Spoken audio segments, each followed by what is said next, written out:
Oke, assalamualaikum warahmatullahi wabarakatuh. Oke, kali ini saya mau sharing satu buah buku dari Malcolm Gladwell, judulnya Tipping Point.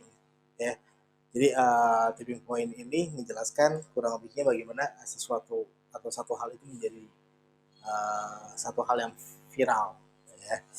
Jadi kriteria viral itu sendiri menurut Malcolm Gladwell yang ditulis di buku ini berdasarkan riset ilmu sosial yang ada, itu ada beberapa hal ya.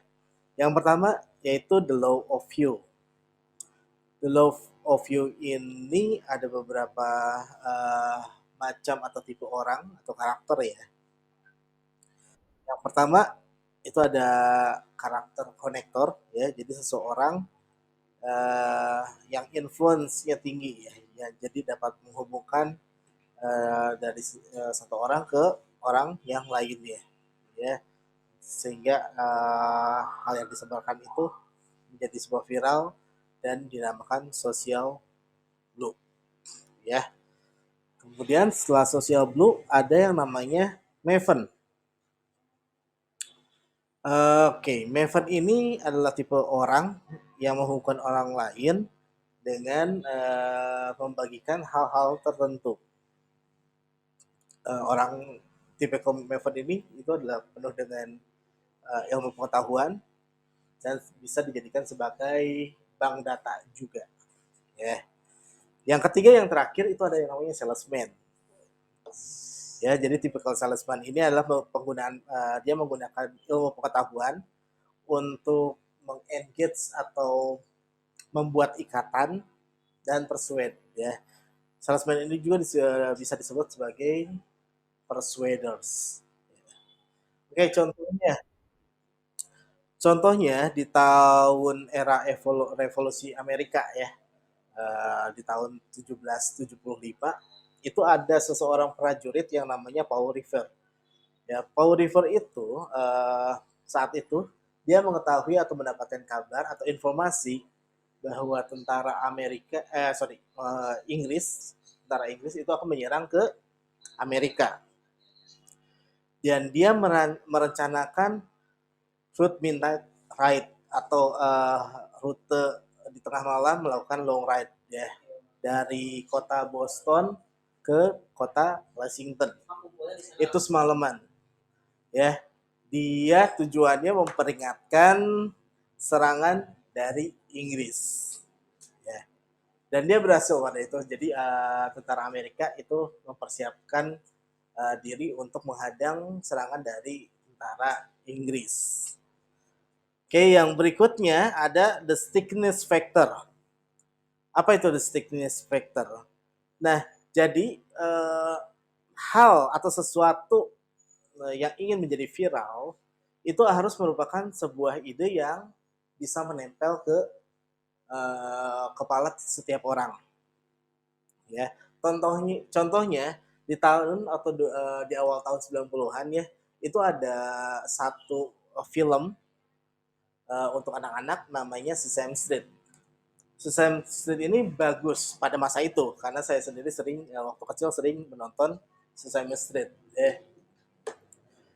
Nah, tapi di pertengahan tahun 2000-an si Sesame Street ini kalah dengan Blues Clues. Nah, kalau boleh saya kasih info, Blues Clues ini adalah satu film, dia anjing berwarna biru, dan filmnya ini penuh teka-teki dan pengulangan. Itu bagus buat anak kecil dan itu sangat viral sekali. Jadi sampai saat ini pun anak saya menyukai film Blues Clues tersebut karena menarik. Ya, oke. Kemudian yang terakhir itu ada yang namanya the power of context. Ya, jadi the power of context ini mempengaruhi ya, kalau lingkungan itu mempengaruhi karakter seseorang ya. Kemudian ada teori yang namanya the broken glass theory ya.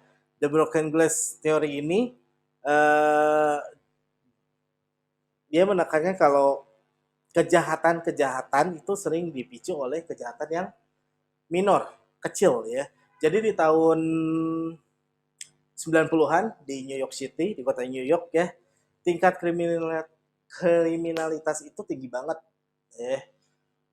Itu meresahkan sekali, maka dari itu wali kota dan kepolisian itu kerjasama ya. Dan mereka mulai menindak tegas pelanggaran-pelanggaran yang minor, yang kecil ya. Seperti graffiti atau mural ya, kencing sembarangan sampai memecahkan kaca jendela ya. Selama beberapa bulan melakukan tindakan tegas terhadap kejahatan yang minor, yang kecil ya. Dan apa yang terjadi teman-teman?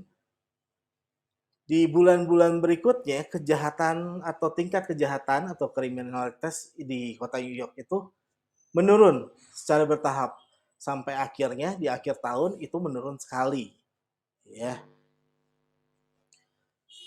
Oke, sampai di situ untuk buku Malcolm Gladwell Tipping Point. Di sini ada satu quotes yang menarik, yaitu untuk menjadi sebuah viral atau sesuatu yang viral itu butuh orang yang tepat, ide yang menempel, dan konteks yang cocok. Oke, saya Rigia. Terima kasih. Assalamualaikum warahmatullahi wabarakatuh.